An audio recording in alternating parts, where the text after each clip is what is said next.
प्रिय विद्यार्थियों, आज अमर हुतात्मा स्वामी श्रद्धानंद जी का बलिदान दिवस है।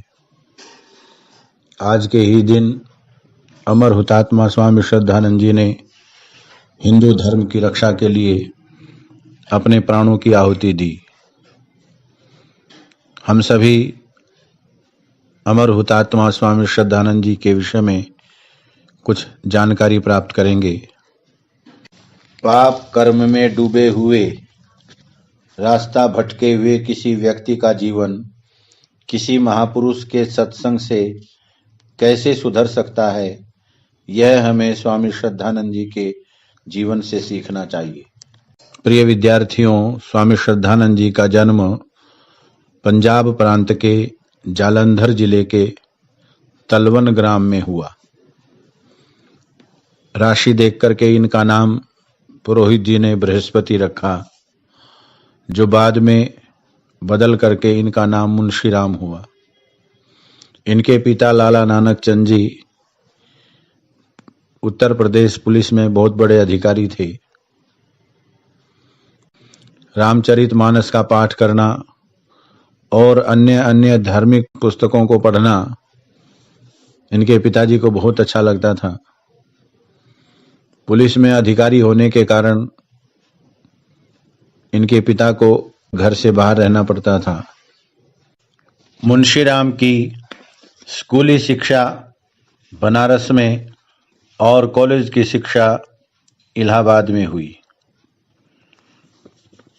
बचपन से ही कुछ गलत संगत में पड़ जाने के कारण इनके जीवन में अनेक बुराइयां आ गई। पिता ने बड़ा प्रयास किया कि मेरे पुत्र के जीवन की बुराइयां दूर हो जाएं, लेकिन सफलता नहीं मिली। एक बार महर्षि दयानंद का बरेली में व्याख्यान हो रहे थे और वहीं लाला नानक चंद जी की ड्यूटी पुलिस अधिकारी होने के नाते लगी हुई थी कि स्वामी दयानंद की सभा में कोई उपद्रव न करे। वहाँ पुलिस के सिपाहियों के साथ लाला नानक चंद जी की ड्यूटी लगी हुई थी।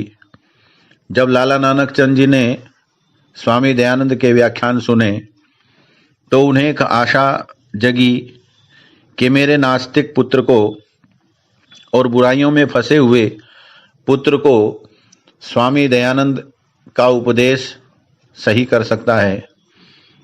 तो उन्होंने अपने घर जाकर के अपने पुत्र से कहा, बेटा, एक सन्यासी आए हुए हैं, बड़ा अच्छा व्याख्यान करते हैं, मैं चाहता हूं कि कल तुम मेरे साथ स्वामी दयानंद की सभा में चलना, उनका व्याख्यान सुनना। मुंशीराम ने स्वामी दयानंद के बारे में ये पूछा कि पिताजी, क्या वो सन्यासी अंग्रेजी जानते हैं? पिता ने कहा, बेटा, मैंने उनसे बात तो नहीं की है, लेकिन जो 1 घंटा मैंने उनका व्याख्यान सुना, एक भी शब्द उन्होंने अंग्रेजी का प्रयोग नहीं किया। इस आधार पर मैं ये मान सकता हूं कि वो अंग्रेजी नहीं जानते हैं। पिता लाला नानक चंद जी ने मुंशीराम से कहा कि बेटा, मेरी इच्छा है तुम कल स्वामी दयानंद की सभा में चलना। मुंशीराम जी अपनी आत्मकथा कल्याण मार्ग का पथिक में लिखते हैं कि मेरी इच्छा नहीं थी, लेकिन पिता की इच्छा का मान रखने के लिए अगले दिन मैं स्वामी दयानंद की सभा में गया। स्वामी दयानंद की सभा में जाकर के मैंने देखा कि स्वामी जी की सभा में बड़े बड़े शहर के कोतवाल, बड़े बड़े पादरी, बड़े बड़े मौलवी और गणमान्य बरेली शहर के व्यक्ति बैठे हुए थे। मुझे लगा कि कोई विशेष सन्यासी है। उस दिन स्वामी दयानंद जी ने ओम के ऊपर अपना व्याख्यान दिया। मैंने अनेक प्रश्न स्वामी दयानंद जी से किए। एक स्थिति ऐसी आई कि मैं निरुत्तर हो गया। तब मुंशीराम लिखते हैं कि मैंने स्वामी जी से पूछा, स्वामी जी, मुझे आपने निरुत्तर तो कर दिया, अब मेरे मन में कोई प्रश्न नहीं है। लेकिन ईश्वर पर विश्वास अब भी मुझे नहीं हुआ। स्वामी दयानंद जी ने स्वामी श्रद्धानंद जी अर्थात मुंशी राम से ये कहा कि आपने मुझसे प्रश्न किए, मैंने उनका उत्तर दिया। मैंने ये आपको विश्वास नहीं दिलाया था कि आपका ईश्वर पर विश्वास हो जाएगा। जब ईश्वर की कृपा आपके ऊपर होगी तो आपको ईश्वर पर अपने आप ही विश्वास हो जाएगा। तब मुंशी राम जी ने स्वामी दयानंद के सत्यार्थ प्रकाश को पढ़ा और सत्यार्थ प्रकाश पढ़ करके वो जो नास्तिक थे वो आस्तिक हो गए, ईश्वर पर विश्वास करने लगे। और जैसा सत्यार्थ प्रकाश को पढ़ करके उन्हें पता लगा कि शिक्षा की जो हमारी प्राचीन गुरुकुलीय व्यवस्था थी, उस शिक्षा की व्यवस्था को पुनः स्थापित करने के लिए स्वामी श्रद्धानंद जी ने पूरे भारतवर्ष का भ्रमण किया और जैसा शास्त्रों में लिखा हुआ है उसी शिक्षा के अनुरूप उन्हें हरिद्वार के पास जो गंगा का स्थान है, कांगड़ी गांव, उस स्थान को उन्होंने चुन लिया गुरुकुल की स्थापना के लिए। कांगड़ी गांव के उस समय के जमींदार ठाकुर अमन सिंह जी, उनके पास जाकर के स्वामी श्रद्धानंद जी ने 200 बीघा जमीन खरीदने की बात कही। ठाकुर अमन सिंह जी स्वामी श्रद्धानंद के व्यक्तित्व से इतना प्रभावित हुए कि उन्होंने स्वामी श्रद्धानंद जी को कहा कि स्वामी जी, आप बहुत दूर से चल करके आए हैं, आपके लिए रहने की विश्राम आदि की व्यवस्था कर दी है, आप आज विश्राम कीजिए, कल आपको भूमि मिल जाएगी। अगले दिन ठाकुर अमन सिंह जी ने कचहरी में जाकर के अपनी वसीयत कराई और अपने वकील से उसको सुनाने के लिए कहा। वकील ने खड़े होकर के उस वसीयत को पढ़ते हुए कहा कि मैं अमुक अमुक नाम का व्यक्ति अपनी पूरी होशो हवास में अपनी 1200 बीघा जमीन गुरुकुल के लिए दान में दे रहा हूं। कहाँ तो 200 बीघा जमीन स्वामी श्रद्धानंद जी खरीदना चाहते थे, लेकिन ठाकुर अमन सिंह जी ने अपनी 1200 बीघा जमीन गुरुकुल के लिए दान में दे दी।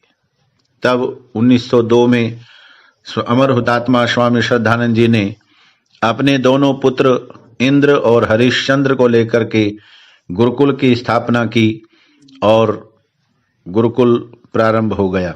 स्वामी श्रद्धानंद जी ने वकालत की शिक्षा प्राप्त की और 21 वर्ष की आयु में सर शालिग्राम की सुपुत्री देवी शिव देवी से इनका विवाह हुआ। इनकी 2 पुत्रियां और 2 पुत्र इंद्र और हरिश्चंद्र थे। अपने सहयोगी लाला देवराज जी के सहयोग से जालंधर में कन्या पाठशाला की स्थापना की। बेटियों की शिक्षा के लिए एक पाठशाला इन्होंने प्रारंभ की। आपको सुनकर के ये हैरानी होगी कि उस समय पूरे पंजाब में इन्होंने खोज करके एक ऐसी महिला को उस पाठशाला का प्रिंसिपल बनाया जो कक्षा 4 पास करके 5वीं कक्षा में जिसने पढ़ना छोड़ दिया था, ऐसी उस महिला को उस पाठशाला का प्रिंसिपल बनाया। क्योंकि बेटियों को उस समय पढ़ाना बहुत जरूरी लोग नहीं मानते थे, तो आज वो पाठशाला कन्या महाविद्यालय के नाम से प्रसिद्ध उत्तर भारत का बेटियों का स्कूल है।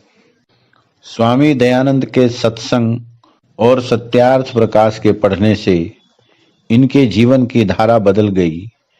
जीवन की सारी बुराइयां इनके छूट गई और एक पतित व्यक्ति कैसे महान बन सकता है, इसका एक अनूठा उदाहरण अमर हुतात्मा स्वामी श्रद्धानंद थे।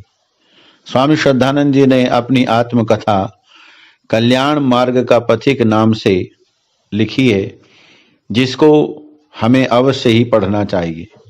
एक पतित व्यक्ति कैसे महान बन सकता है, बुराई में फंसा हुआ व्यक्ति कैसे अच्छा इंसान बन सकता है, यह हम कल्याण मार्ग के पथिक को पढ़ करके सीख सकते हैं। स्वामी श्रद्धानंद जी ने गुरुकुल कुरुक्षेत्र की स्थापना की और दिल्ली के पास इंद्रप्रस्थ में भी गुरुकुल की स्थापना की। गुरुकुल कांगड़ी के पश्चात अनेक गुरुकुलों की स्थापना करके स्वामी दयानंद के द्वारा बताई हुई जो हमारी प्राचीन गुरुकुल शिक्षा पद्धति थी, उसका पुनरुद्धार स्वामी श्रद्धानंद जी ने किया। स्वामी श्रद्धानंद जी ने अपने जीवन में दलितोद्धार के लिए अनेक काम किए। आर्य समाज के अनेक कामों में स्वामी श्रद्धानंद जी लगे रहते थे। उन्होंने अपनी बेटी का विवाह अंतरजातीय विवाह किया। एक बार जब मोहनदास करमचंद गांधी गुरुकुल कांगड़ी के दीक्षांत समारोह में आए, तब स्वामी श्रद्धानंद जी ने उनको महात्मा की उपाधि से विभूषित किया। स्वामी श्रद्धानंद जी को वो गौरव प्राप्त है, गैर किसी मुस्लिम को जामा मस्जिद दिल्ली में खड़े होकर के भाईचारे का संदेश देने का जो अवसर प्राप्त हुआ, वो अमर हुतात्मा स्वामी श्रद्धानंद जी को हुआ। ओम त्वम हीन पितावसो त्वम माता शतक्रतो बभूविथ, ये वेद मंत्र बोल करके जामा मस्जिद पर खड़े होकर के स्वामी श्रद्धानंद जी ने हिंदू मुस्लिम लोगों को भाईचारे और एकता का संदेश दिया। अमर हुतात्मा स्वामी श्रद्धानंद जी ने जो लोग किसी लालच में आकर या किसी जोर जबरदस्ती से अपना धर्म बदल करके विधर्मी हो जाते थे, उनको पुनः हिंदू धर्म वैदिक धर्म में वापस लाने का काम स्वामी श्रद्धानंद जी ने किया। और ये एक आंदोलन के रूप में चला, जिसको शुद्धि आंदोलन के नाम से हम जानते हैं। उसी शुद्धि आंदोलन के कारण एक धर्मांध व्यक्ति ने स्वामी श्रद्धानंद जी के पास, उनके जहां वो रहते थे चांदनी चौक के पास, उस स्थान पर जाकर के कहा, स्वामी जी मुझे जबरदस्ती मुस्लिम बनाया गया, मैं पुनः हिंदू धर्म वैदिक धर्म में आना चाहता हूँ। स्वामी श्रद्धानंद जी उस समय कुछ रुग्ण थे। उन्होंने कहा, भाई तुम्हारी दुआ से मैं ठीक हो जाऊंगा तो तुम्हारा शुद्धिकरण कर दूंगा। तब उस व्यक्ति ने स्वामी जी से पानी मांगा। स्वामी जी ने अपने धर्म सिंह सेवक को पानी लाने के लिए कहा। जब धर्म सिंह पानी लाने के लिए नीचे गया तो उस धर्मांध युवक ने अपनी जेब में से पिस्तौल निकाल करके स्वामी श्रद्धानंद जी के सीने में 3 गोलियां मारी। स्वामी श्रद्धानंद जी का शरीर वहीं पूरा हो गया। वो 23 दिसंबर 1926 का दिन था जब अमर हुतात्मा स्वामी श्रद्धानंद जी ने इस भारतवर्ष की पवित्र भूमि में अपना बलिदान दिया। धन्य हैं अमर हुतात्मा स्वामी श्रद्धानंद जी।